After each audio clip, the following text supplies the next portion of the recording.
is it? It is game time, podcast time. This is the Sun City Leatherheads podcast. Danny, we are rolling and strolling, and we have a new segment we're going to do today, which I'm super stoked about. And good things are about to come, and I'm so excited. Danny, how are you doing today? Like you said, Jay, I'm super excited to be having a special guest on with us today. So yeah, I mean things can't get better. It's Thanksgiving week, my favorite holiday. I love to eat, and then plus I'm gonna get going. I'm gonna go home and get to see everybody. So it doesn't Yeah, get any can't wait better to than see that. you. Man, and speaking of Likewise. thankfulness, right? Like we get a win in Dallas. Are you kidding me? Cavante Turpin, MVP of our team right now. I mean, that was What the a return! greatest spin move kick return I've ever one of the best I've ever seen in my life. And I started That was screaming. I good. woke man, my dog was dead asleep, and I broke him. I brought him back from the dead because I started screaming. But yeah, man, Dallas gets me a win before Thanksgiving. So let's see. I kind of want better draft picks going forward for the new coaching regime. But like if you're a player, right? Like we talked about it. If you're playing with the Bears, if I'm playing the Cowboys, I'm not gonna just lay down. Like I'm gonna go all out, all in, and I want to win, right? So those guys are the same way. And hats off to them. They pulled it out in the division rival, Washington Commanders, and look, man, that was just exciting to watch. I wish I could have said the same for my beloved Bears, but it isn't. It wasn't the case, right? the the 3 minutes of that Cowboys Commanders game, Danny, was like literally 2 quarters, or at least a whole quarter, like all in It felt like one. it. In that because it was touchdown craziness, like it was so wild. But It man, was. yeah. So we're super stoked, ladies and gentlemen. It's the first time we're doing it. It's the inauguration of us having an interview that we're gonna have on the show and a guest star. Man, Danny, let's get going. All right, let's bring in Chuck. All right, ladies and gentlemen, this is Chuck Filek. This is an awesome gentleman. He is a Cleveland Browns fan. He is the wizard from the blizzard. He was back there in Pittsburgh and Cleveland game back in last Thursday. It was so amazing to watch. And then the fact that we saw some clips of you, Chuck, at the game, how beautiful that was. Like, how was that moment? Yeah, man. First of all, thanks for having me, guys. It's a pleasure to be here. This is really awesome. Awesome. Love talking football at any opportunity I have. But yes, the game itself was amazing. And being in the snow, I mean, I've been to several snow games over the years, but yeah, this one was special. I mean, it's a Thursday night, so, you're the only game everybody's watching. And, that first quarter was green grass and just like a kind of a chill kind of fall day, not really even winter, just kind of cool. And then Right. next thing you know, the snowballs started falling because these snowflakes were the size of snowballs, I swear. And yeah, the moment was amazing. It was one of the greatest games I've ever been at. Not only the atmosphere, the view, everything about it. It's like an NFL Films made game. But on top of that, we beat the most hated team in sports that exists, the Pittsburgh Steelers. Exactly. Danny, go ahead, Danny. All right, Chuck. Well, again, thanks for jumping on the show. It's going to be really fun and exciting to get to know you and get your perspective on what it's like to be a Cleveland Browns fan. I wanted just to ask you, my first question to you is, tell us a little bit about yourself and who or what inspired you to become a Browns fan.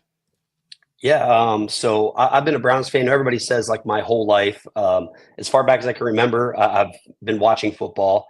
What inspired me is when I was a child, I grew up with my uncle living with me, and my uncle was a huge Browns fan. So some of my earliest memories of life are sitting down in the basement in front of the big TV with him and I watching Browns games. And he's the reason I'm as animated as I am when I watch, and I yell as much as I do, and go as crazy as I do, because that's how he fanned. That's the way he did it.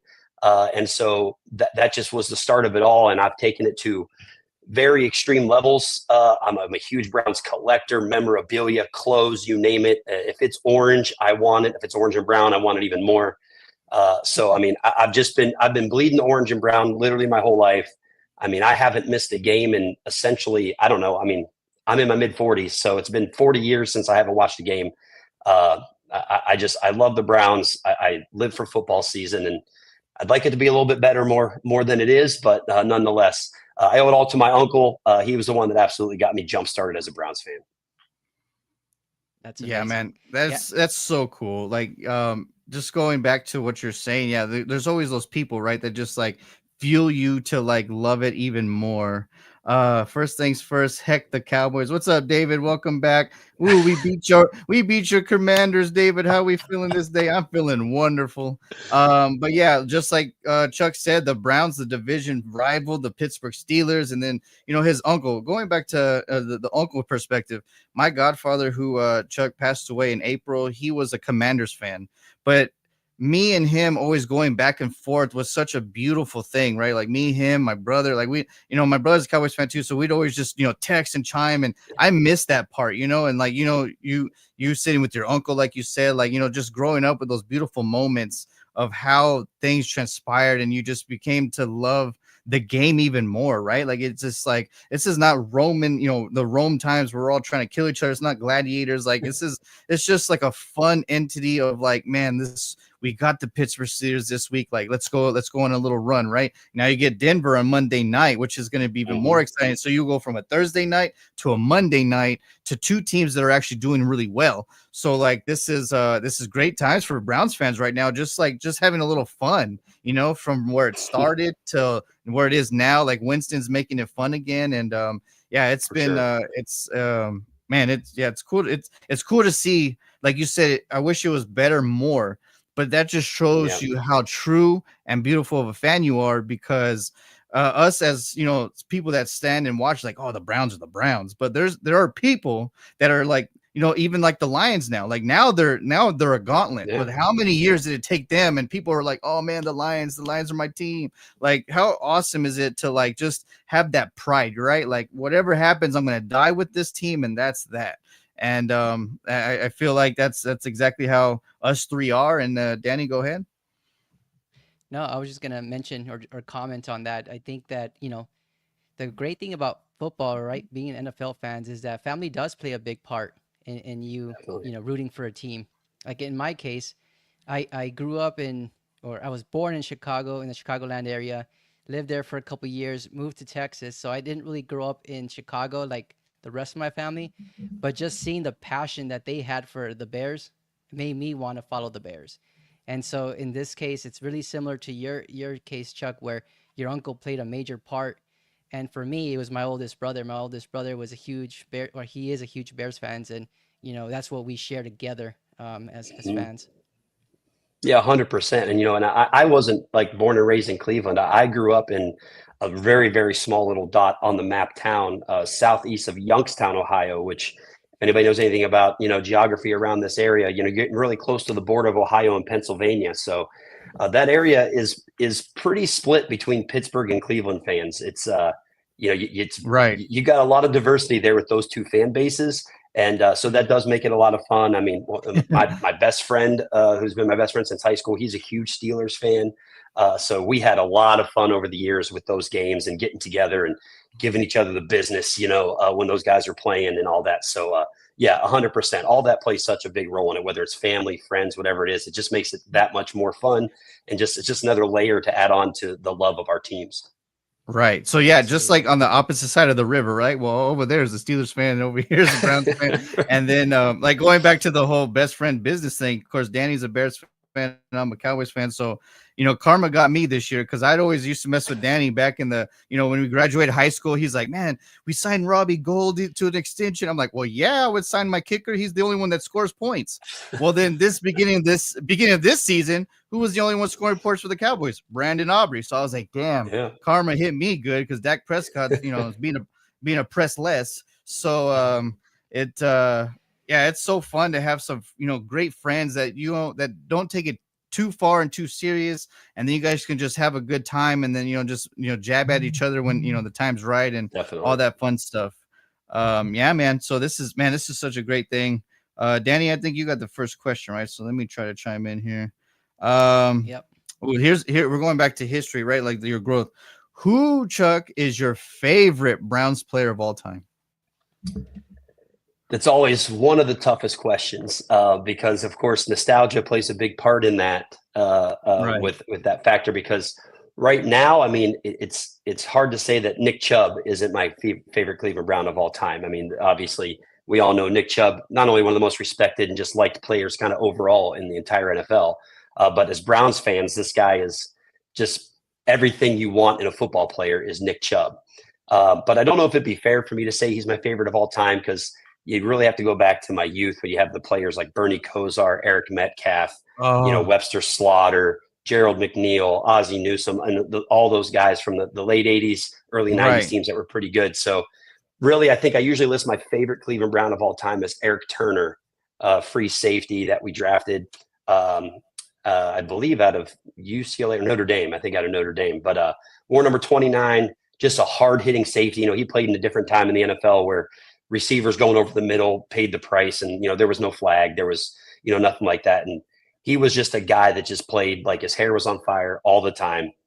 And I just absolutely respected the guy. And being young, then I remember collecting all of his football cards, had all of his rookie cards and all that stuff, and I still have those. Got some autographed cards of his and everything. But Eric Turner probably falls in the realm. He's probably my favorite of all time, and Eric Metcalf and Bernie Kosar are right there with Nick Chubb, kind of all Oh creeping up yeah. at a very level playing field. But I'd probably have to go with Eric Turner.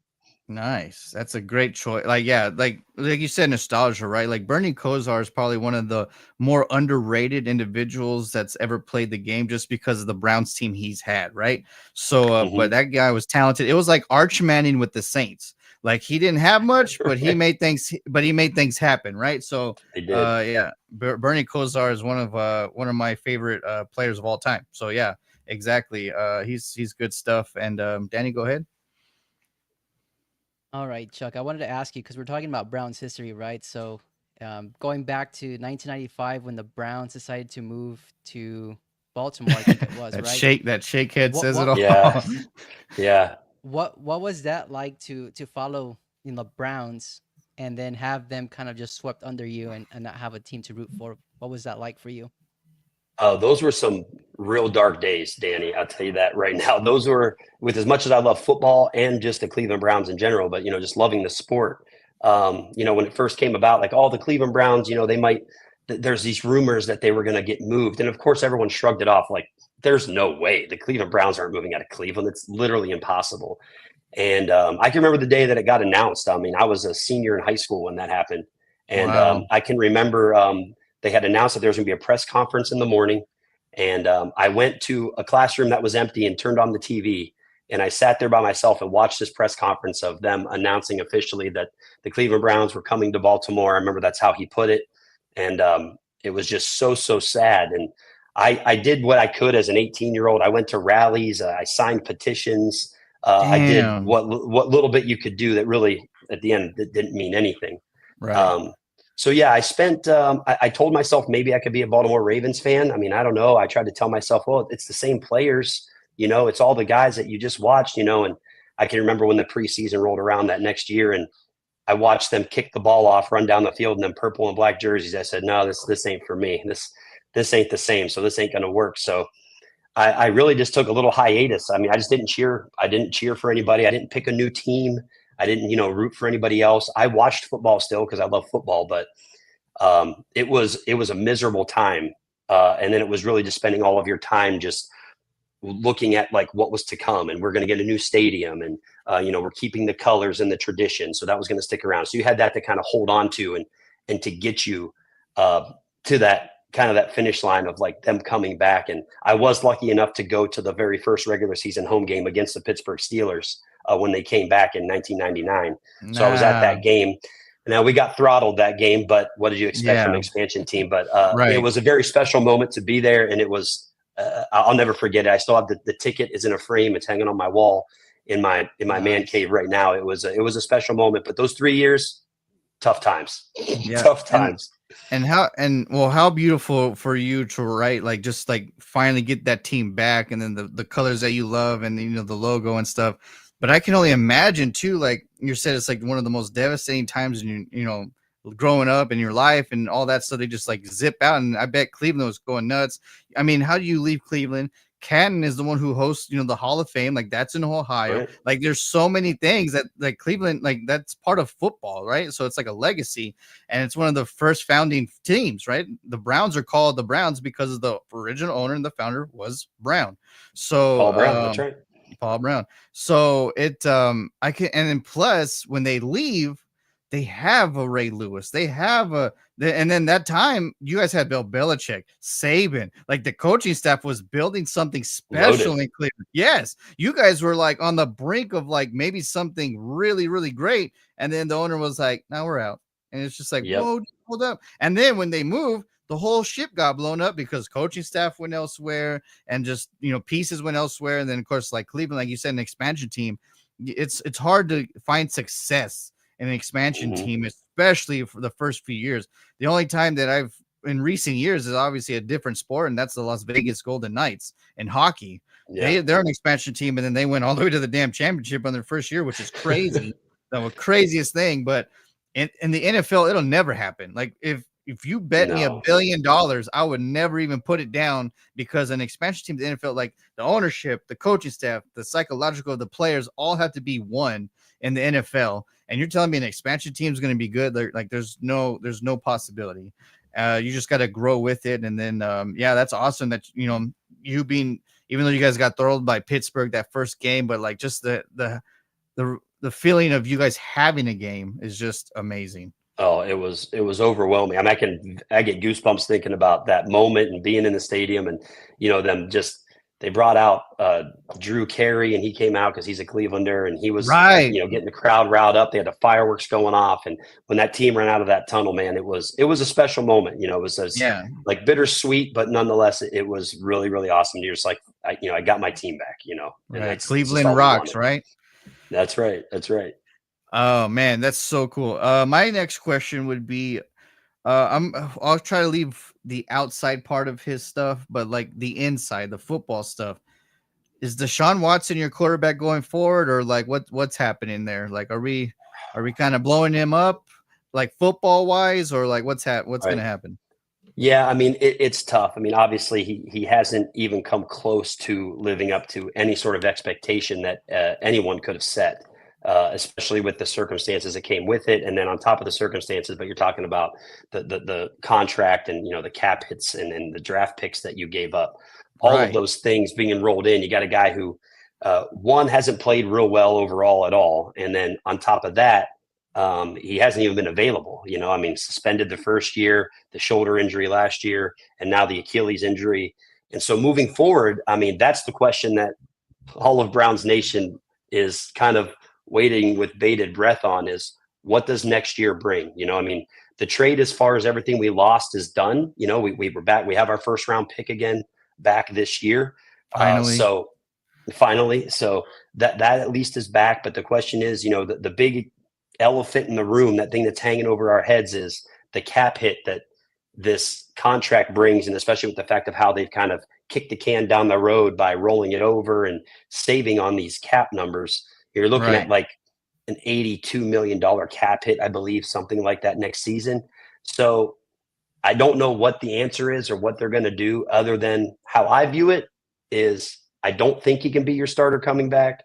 The overwhelming majority of the fan base doesn't want him playing quarterback for this team anymore. I mean, the Right. last game that he came out, the game he ended up getting hurt at, when he came out of the tunnel when they were announcing the offense, I mean, 80% of the stadium is booing the guy as he's getting introed coming out of the locker room. Right. So it's a tough spot. I think he's going to be on the team regardless, because you can't cut him just due to the ramifications. At least I don't think. I say that. The Denver Broncos took an $80 million cap hit on Russell Wilson when they went ahead and let him go, and they're hanging in there. They're doing okay. Well, and that's my point, right? It's about time where owners and GM just say, we bleeped and we just gotta own it and then move on, right? So right. like the Cowboys did the exact same thing like the Browns did for Deshaun. Like, here, Dak, here's the mansion, here's the Lamborghini, here's everything. You could have whatever you want, but you suck. And then and then you look at the Giants case, they're like, all right, Daniel, we'll give you some good cash. We'll let you drive the Lamborghini. We'll let you rent the mansion, but there's no guarantee going forward if you don't hold yourself accountable. And what happened last week? Daniel Jones is gone. Threw him out. And that was a perfect ownership GM.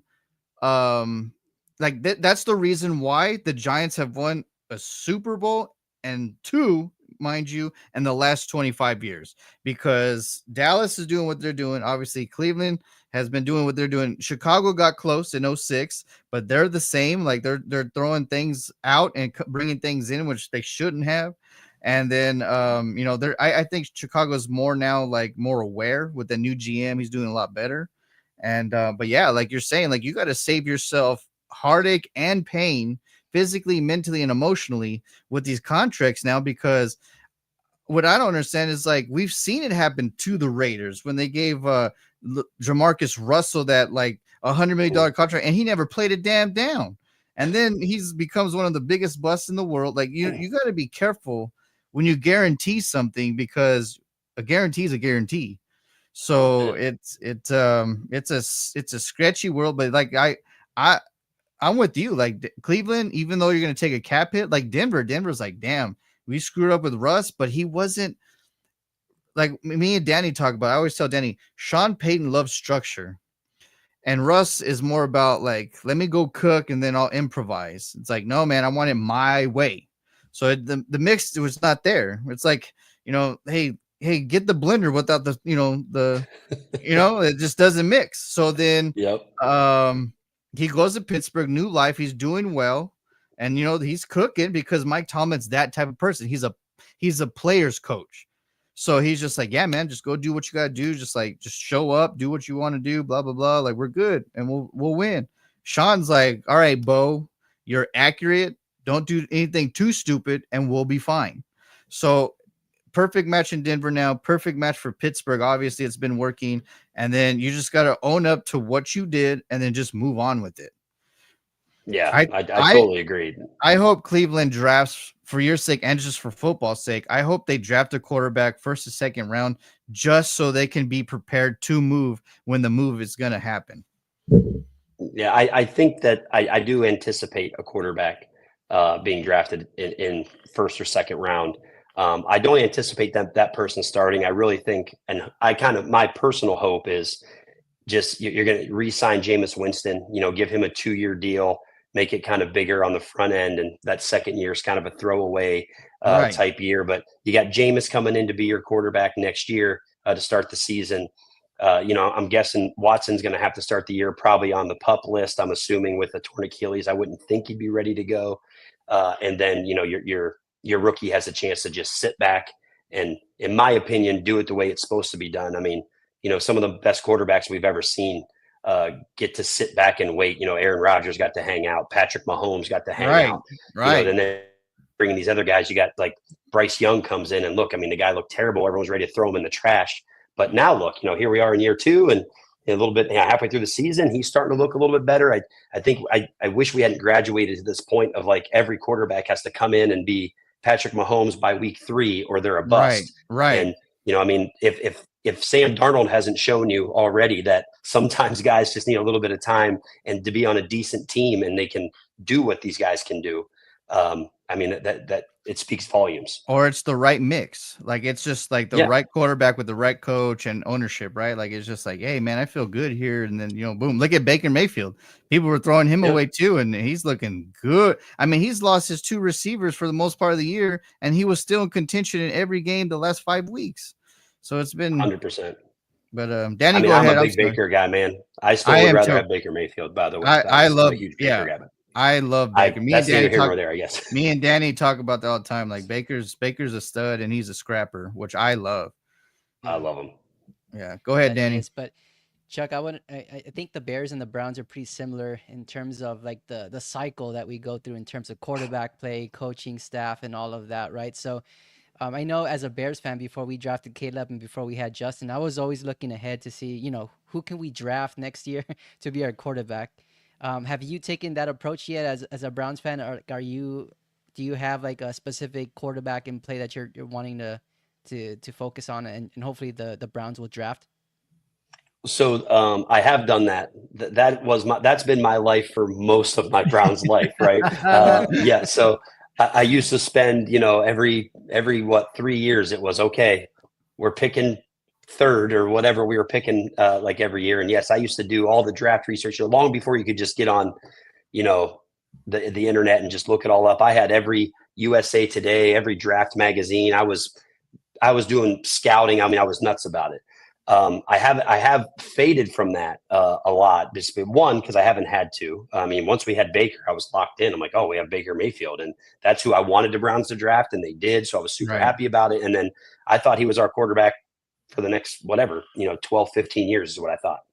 So I hadn't done that. And then when we made the trade for Watson, didn't love it, but I'm like, whatever. I'm a Browns fan. I'm still going to root for the Browns. I'll be rooting for the Browns after Baker Mayfield's retired and Deshaun Watson doesn't play anymore either. I'll still be rooting for the Cleveland Browns. So I move on with my team. But to answer your question more directly, this year, I haven't really dove in a whole lot to that just yet because I'm trying to still hold on to my hope for this season and to go on some magical run. And I do watch a decent amount of college football. I'm not awestruck by anybody at this point. I mean, I think Cam Ward would be a pretty decent fit. I think he could probably run a good Stefanski offense because he is athletic, seems to have a pretty good arm, but he's a little short. Had to deal with the short situation with Baker Mayfield as well. That is a problem that does hinder him with those batted down balls and all that sort of stuff. So I'm not sure if I'm really stuck on anybody right now. I would say his name escapes me. The quarterback from Georgia. I did read a good piece. Yes, I did read a good piece about him, really saying that he really could fit. He's a big guy, 6'4", like 245 or whatever he is. And he seems to be a pretty good Stefanski mold. And that's a guy you could probably get in the second round from the looks of it, from what I've gathered. But then again, who knows? By the time the draft comes up, every quarterback's a top 5 pick by the time we get there. But we'll see. So I guess that's a long story for a short answer. Is I don't have a big person that I'm like, yeah, take this guy. But at the same time, the reason why I don't dig in is because most of the time those guys don't turn out to be the guy, right? I mean, all these guys that are the top quarterbacks around the league, you start naming them, whether that's Lamar and Mahomes and the list goes on. None of those guys were the top pick. They weren't even the first quarterbacks taken by far. So right. I don't think it matters too much where you pick. So I don't care about losing for draft picks. I don't worry about any of that stuff. You just got to take the right guy that's there when you do pick. That's right. And, that's a good point. I think Jay and I have talked about that too in previous episodes, is that usually like the first quarterback taken is usually bust, right? Or he ends up going to another team. I think the only one recently that hasn't is probably Trevor Lawrence, and he's not on a good standing, I don't think, with the Jacksonville Jaguars. So, that's a really good point. But what about Justin Fields? Would that interest you, a reunion going back to Cleveland? Or I know he's from Columbus, right? Played in Columbus, but a reunion with the Browns. Would you like that option? I would like that.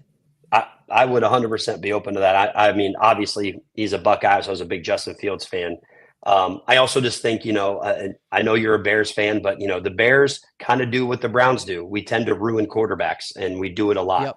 Yep. I think the Browns are kind of out of that mold now. Kevin Stefanski has shown you that basically every quarterback he's had aside of Deshaun Watson has been successful here, whether that was Jacoby Brissett has won games, DTR has won games. Obviously Jameis Winston is making, Joe Flacco. You see what he can do with quarterbacks. So I do think Justin Fields would be a fit if they were really to run like a spread type offense. Now it does seem that I feel Stefanski likes a pocket quarterback though, and I think that's why Winston and that's why Flacco has had a lot of success.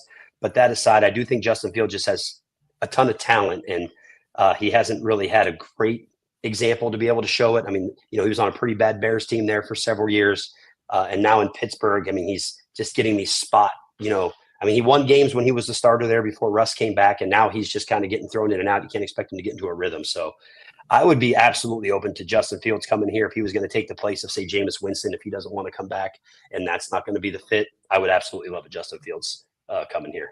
And going back to y'all's bringing up the whole ruining quarterbacks and then just blowing up things and stuff. There's some franchises you got to find a perfect medium, right? You got to be patient enough to see what you got, but not patient enough to drag on another 10 years of stupidity. So the Bears and Browns are one of those franchise or two of those franchises that would oh man, things are panicking. Let's get a new GM. Oh, things are panicking. Let's get a new head coach. So things are panicking. Let's get it. They just transition. You're never going to build something consistently or have a continuum, continuity when you have pieces coming and going. Definitely. And then Yeah, see maybe definitely. It's frustrating. 4 or 5 years, then you're like, all right, we've seen the peak of what this group can be. Then let's figure out what we can going forward. Now, like I said, you got to find a perfect medium. There's other teams that wait so damn long. AI Jerry Jones with Jason Garrett and all that damn crap, where you're like, oh well, he's married to my daughter and I love him and I love all my children and let's just keep him for that reason. Like, no, man, you sucked and you know it. But yeah, I always told Danny, I do not like when teams and franchises blow up their team right when they're about to break greatness, because Danny brought up Trevor Lawrence. What happened when the Jaguars had that beautiful chemistry and made it to the AFC Championship game? What they do? They blew up that team and they never recovered. The Raiders, right even before Gruden started, they had Jack Del Rio. That team, man, that Raider team was flowing. Derek Carr was like looking good. He gets hurt right before the playoffs. What they do? They blew up that team. What happened since then? The Minnesota Vikings, they're the same. They're the same. Like they find good. They have good teams, but then they wait a year and a half and then they blow it up again. And it's like, what are you doing? Like, how are you going to have any continuity? Like, there's a reason why the Pittsburgh Steelers, obviously we all hate as a Cowboys and Browns fan, but like there's a reason why they have 6 Super Bowls, because they keep a continuity and then they just grow with it. They've had 3 head coaches in their pretty much almost existence, and they've won 6 Super Bowls. So like, I mean, there's a reason why you are preaching to the choir here. I get into my a lot of arguments and what have you on social media talking about the same thing, where there's plenty of fans already saying, oh, you got to fire Stefanski, fire Andrew Berry, the GM. They want to fire these guys. And I'm like, the only thing that we have done consistently, the only continuity we have is blowing up this team. Right. And we've been doing it since 1999. It's about to be 2025. What's happened in that time frame? We've had about 4 seasons to talk about. The rest of it's been terrible. It's been terrible. It's been garbage. So why do you want to keep doing it? And let's not forget, ladies and gentlemen, he was the coach of the year last year because you guys now. Right, yeah, because he got in the playoffs, and he's the first head coach in NFL history to had 3 multiple starting quarterbacks and make the playoffs. Yeah, 100%. I mean, you had 4 quarterbacks that they went through there, right, throughout the season. I mean, it was, and you made it work. You made it work. It worked right now. I mean, I know we had a lot of help from our defense, but nonetheless, you can't. That run with Joe Flacco was. You want to talk about lightning in a bottle?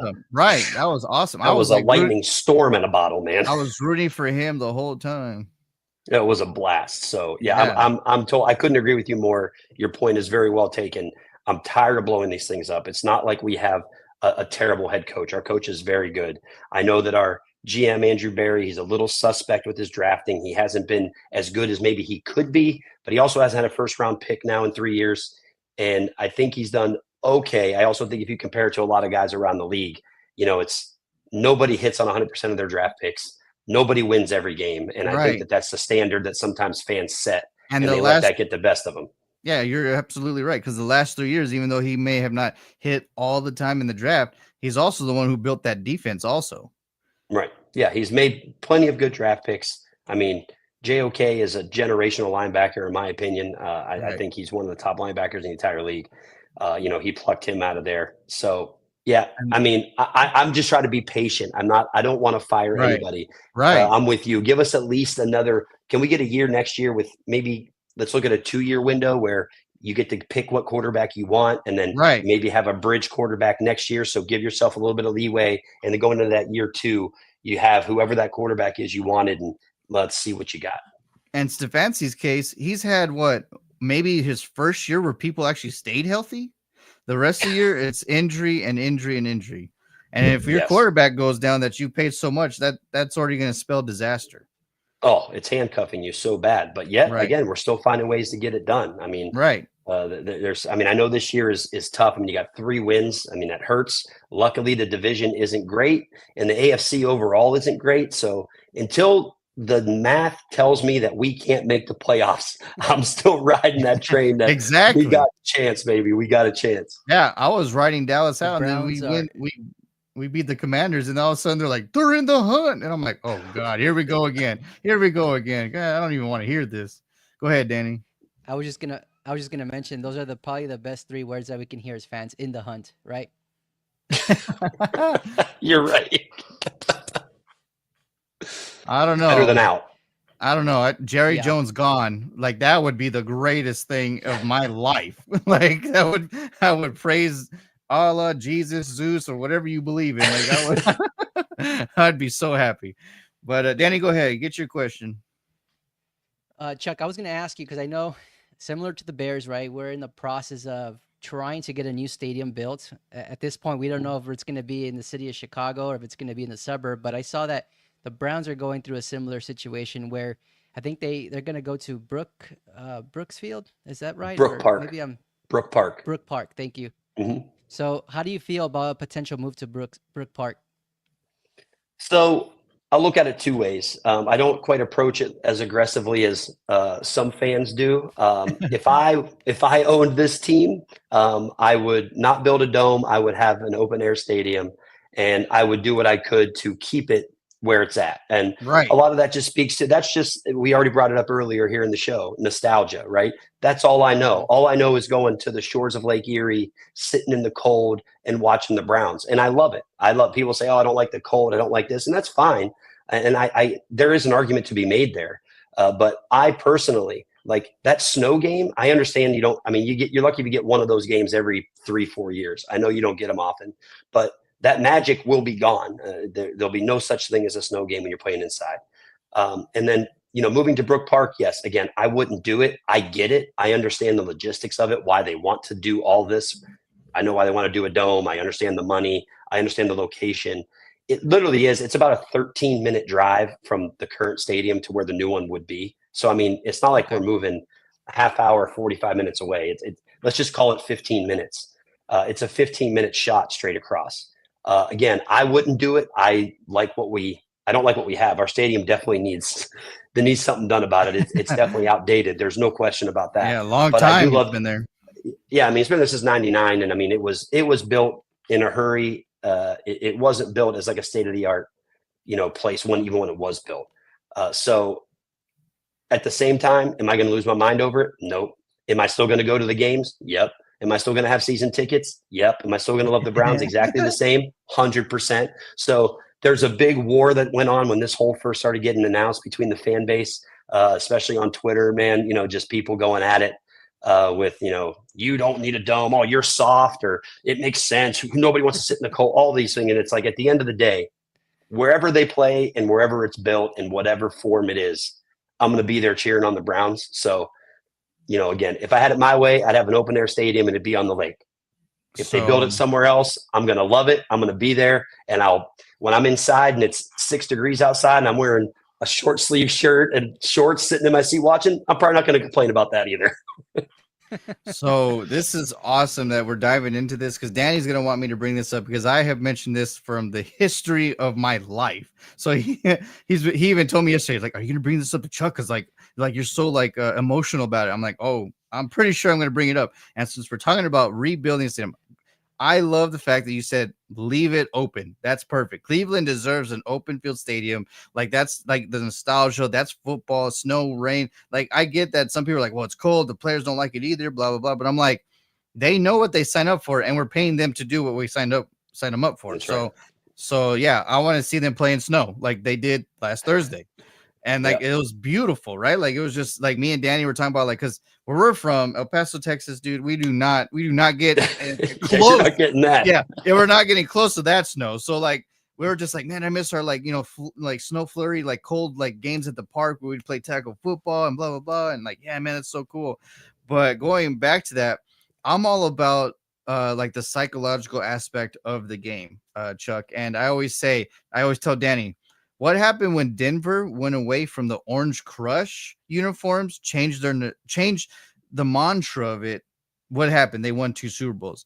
What happened when the Tampa Bay Buccaneers went away from the creamsicles and then they got that badass buck logo? Like I love the Browns, the nostalgia, the history of the team, whatever, but I hate seeing the damn football helmet as the logo when they're playing the Cowboys. You see the star and then you see a helmet. Like, no, man, like give them like a CB or like a badass brown, like a B even. And I'm like, change it up, make it psychological. And another team that I could go into. What happened when the New England Patriots took off that dang Patriot hike in the ball? Then they went to that cool, like, like jet Patriot like stream look. What happened? Like it changes a mantra of a team. Like I don't mind if they keep the name, obviously, because it's a new ownership. It's technically not the Browns anymore, but or it hasn't been in a long time.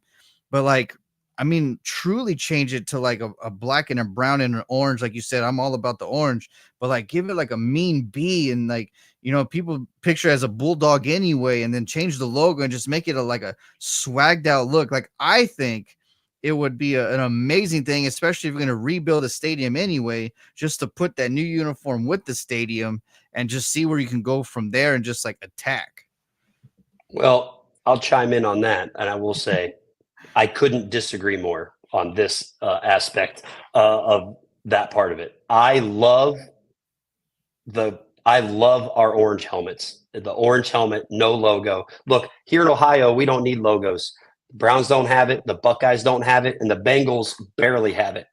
So True. We don't need helmet logos. I personally love just the helmet. And also, too, like, I mean, Paul Brown was never the owner of the Browns. He was just the first head coach of the Browns. He helped like start the franchise. And, he got his, I don't know if you know how they became the Browns. They actually held a vote. The city, that they held a vote in the city to vote for what they thought the name should be. And the city of Cleveland voted for it to be called the Browns because of Paul Brown. So I don't want to do it. I would never change any of that. I would actually be upset if they did.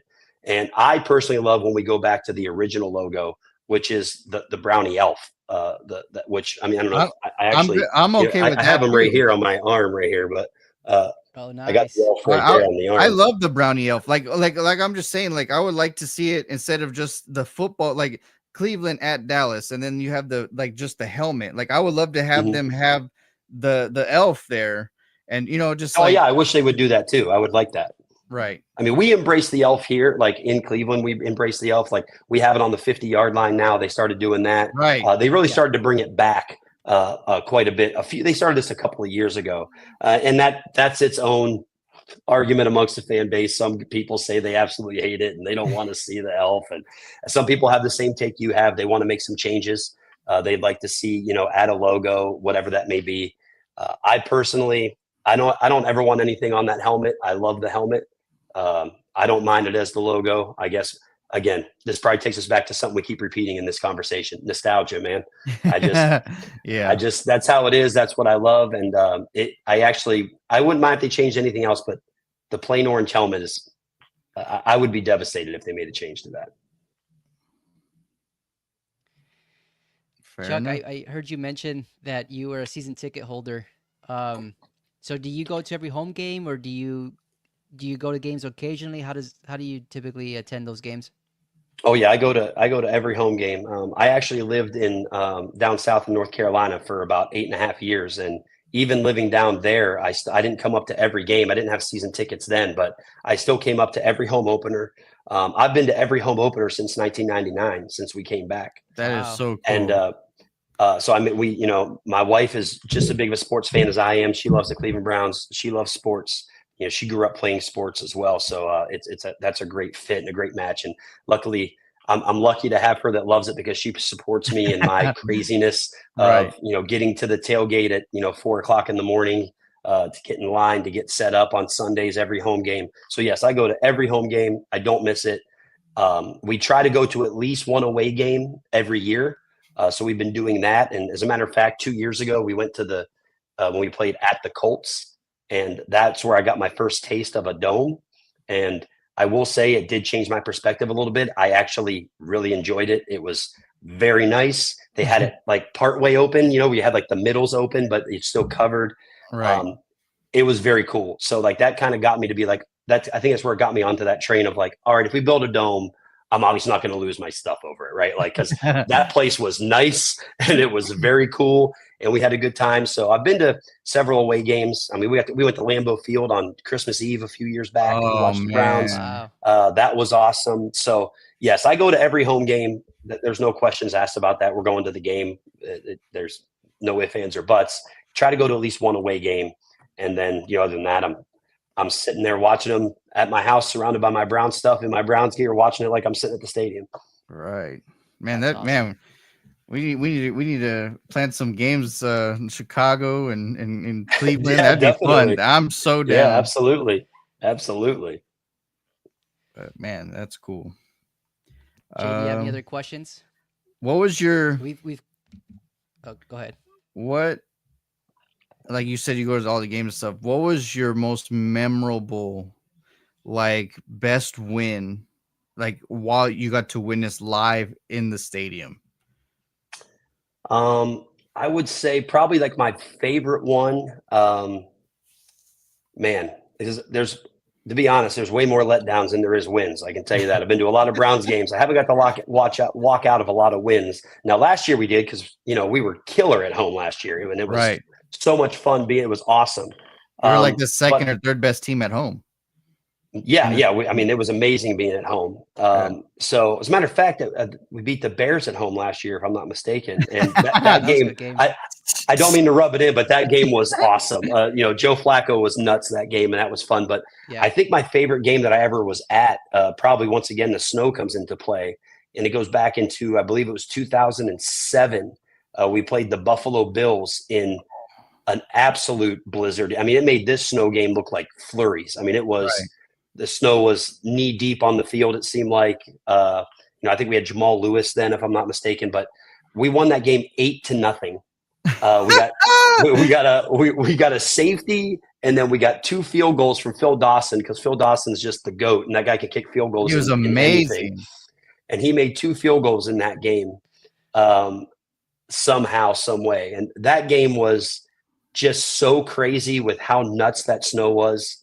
And speaking of these epic moments and things you just never forget, like I'll remember this Thursday night game forever, and I could tell stories about it for a long time to come. And I did the same thing with that game back in 2007. That game was just incredible to be at. I've never been in a sporting event with that sort of atmosphere and the snow being that insane. So I'd probably have to go with that win. That's so cool. Yeah, Phil Dawson was awesome, and Jamal Lewis, man. He was so good, and at that time frame, he was like pretty much the main guy, right? Like he was the team. He was yeah. He was the guy, and I mean, it was crazy because it was like you hated him for all those years watching him run for the stupid Ravens, and then here we go picking him up, and I'm like, well, I guess I got to love him now. And he was solid for us. He was really good, and I got to meet him once at Brown's training camp, and I mean, one, he was super nice and very cool, and second, that guy's biceps are like having just a granite boulder sitting in your arm there. I tell you what, it was impressive, the size of that guy's arms. But that had to be the moment there. You all had Quincy Morgan at that time too, right? We might have still had Quincy Morgan. He might have been before that, but we might have still had him then. I can't be sure if we still had Quincy Morgan at that time. Was it Jake Delhomme's time there, or no? So 2007, I think that was the first year we brought in. Might have been the Derek Anderson year. Okay. Could have or been. Jeff Garcia. It all starts to run together for me. Jeff Garcia, I think we had him in 2004 or 5, I think is when we signed him. And that was a very short-lived situation. That was another free agent signing that had me pumped, man, and going nuts. Right. And, because you guys started out hot and then it just like died out. Oh, yeah. We beat the Ravens at home with Jeff Garcia that year. And that's another very memorable win. That was a lot of fun. It was like, oh, here we go, man. We're doing this. As a matter of fact, that was the home opener. I believe we beat the Ravens that year because then we didn't win another home opener for 15 years or whatever the ridiculous number was. What? After that. Yeah, it was. Oh, yeah. It's a whole thing where we couldn't win a home opener for, I don't even like to think about it, but forever. Wow. Till we finally just did. So we finally just ended that streak. But yeah, that was a terrible streak. And again, I was at every one of those games. We're losing all. That's crazy. Yeah. I know your pain, Chuck. I know your pain. Yeah, I know you do. And I don't want to forget to say this, but like one of my best friends growing up, and I mean, we're still friends to this day, but him and his older brother, huge Bears fans. So I've had my share of Bears fans in my life for most of my life. And we still communicate about the teams and text each other funny stuff, basically making fun of ourselves for liking these teams still. Yeah, pretty much. That's loyalty at its All finest. three of us in the same boat rowing. Well, Chuck, I don't want to keep you too much longer. I know we kept you for almost 50 minutes here. Um, Jay, do you have any other questions for Chuck before we let him go? Oh man. Yeah, I mean, questions. I mean, I would love to talk, some more one day, and then maybe we all can meet up one day at a. I mean, I wouldn't mind going to a Bears Browns game. Like that'd be kind of fun. I mean, Oh heck yeah, that'd be a blast. And yeah, a couple things. One, I'd come back on your guys' show whenever you'd be willing to have me. I'd love to come on and talk Of more course. football anytime. You just give yeah, me a reason. I love to talk about it. And on top of that, yeah, definitely. We get a situation here where maybe the Browns are going to Chicago or whatever, or vice versa. We absolutely got to make it happen. that'd be Definitely. cool. That sounds like a deal. Chuck, where can Browns fans or anybody who's watching the show today, where can they follow you? Yeah, so the best place to follow me, especially for Browns talk, is as you see there on the screen at Chuck Go Browns. That's my Twitter handle. I do have a Facebook page. It's just my name, Chuck Filek, Filek. Is how you spell the last name. I am on Facebook. I'm pretty active on there as well. So yeah, those are the two best places to find me. That's where I do most of my activity. I usually go live on Facebook after every Browns win when I'm in the stadium. That's become kind of a fun tradition that people hop on the live while I'm in the stands losing my mind like I was after the win on Thursday night. But yeah, those are the two best places to find me. But at Chuck Go Browns on Twitter is where I'm very active, with the Browns conversations. Perfect. Nice. Well, Chuck, thanks so much for your time again. It was a pleasure to meet you, and This was we'll amazing. definitely we'll definitely invite you to come and hop on the show again whenever you want. I mean, I think it was fun to get your perspective and learn more about the Browns today. So thank you. Absolutely, man. I Yeah. thank you guys for having me, man. It's been a blast. It's so fun. Yeah, and it was so cool how Danny texted me. He's like, "Hey man, I found this guy. He's a Browns fan on X and blah blah blah." And I was like, "All right, cool. Let's see if we can get him on." And he's like, "All right, cool." And then it just went snowball downhill. Doing Yeah, now no we're pun intended. yeah, Right? yeah, now we're doing snow angels like Jameis Yeah. Winston. That's awesome.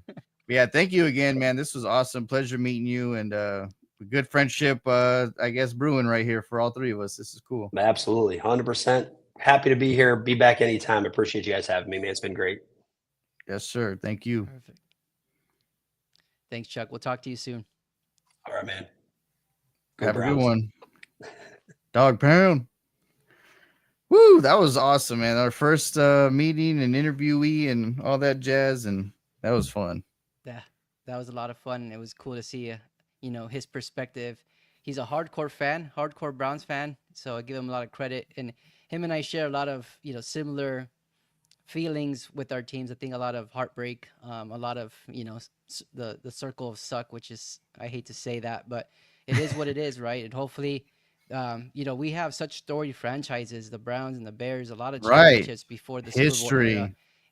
Yeah, we need to get to that point where they give us something to celebrate and have excitement over. So really enjoy that conversation. So That hopefully, was awesome. this is the first of many fan spotlight series that we can host here.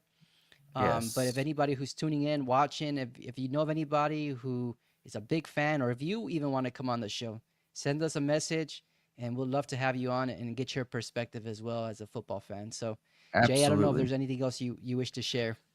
No, yeah, but please like, share, follow, subscribe. Hopefully, we get more fanfare because of this. Like Danny said, we would love to have you on. Obviously, good banter, good humor, and just good old fun. Talk about football and NFL, and it would be great to have you on for sure. Definitely. Well, everybody, have a happy Thanksgiving. Happy I Thanksgiving. know that this was a different type of episode. We are going to launch our normal episode where we analyze, week 13 and talk about week 12 outcomes and all of that. We're going to be launching that tomorrow.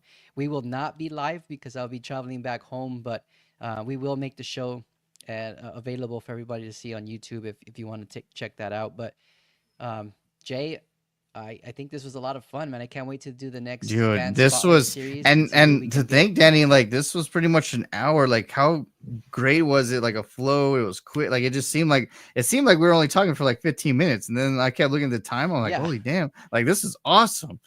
Like, oh man, Chuck, you're awesome. We appreciate you. You might be watching still, but yeah, it was a blast for sure. Yeah. Shout out to Browns Nation. Yeah, Dawg Pound. Dawg Pound. Yeah, Chuck's on the he's- Hall of Fame of our podcast now because he was our first person to interview. For So this is sure. awesome. For Woo. sure. No, it was cool to see that perspective. And honestly, Jay, when Chuck was talking about the whole movie, like when they moved from Cleveland to Baltimore, man, that one it hurt me to hear that. Yeah, I can't even imagine not having my team, and then like they're just like, "Hey, we're dipping out." Like, oh my gosh! And the Yeah, fact that he was like, "I went craziness. to an empty room in high school, turned on the TV just to see that the press conference." Like, oh, can you imagine him? Like, can you? That just I would be lost. Yeah, no, Browns, you guys again, You guys this is the deserve some purpose good of the show, stuff, right? right? Yeah, you gave us some really good perspective. We never really thought of that type of experience or going through that type of experience. So to hear that, that's tough. Kudos to you guys for being so loyal still, through the ups and the downs. But you know what? Every dog has its day, right? Right. Hopefully, yeah. Hopefully, Dawg Pound about to rise up and get some rabies. All right. Well, let's close out this podcast. Jay, look forward to seeing you later this Yeah. week, finally in person. I and know. then, Finally, we get to hang out. Selfish Sam. Just kidding, Sam. But Love you. everybody else who's tuning in, we'll see you all soon, and happy Thanksgiving. Happy Thanksgiving, Sun City Leatherheads out.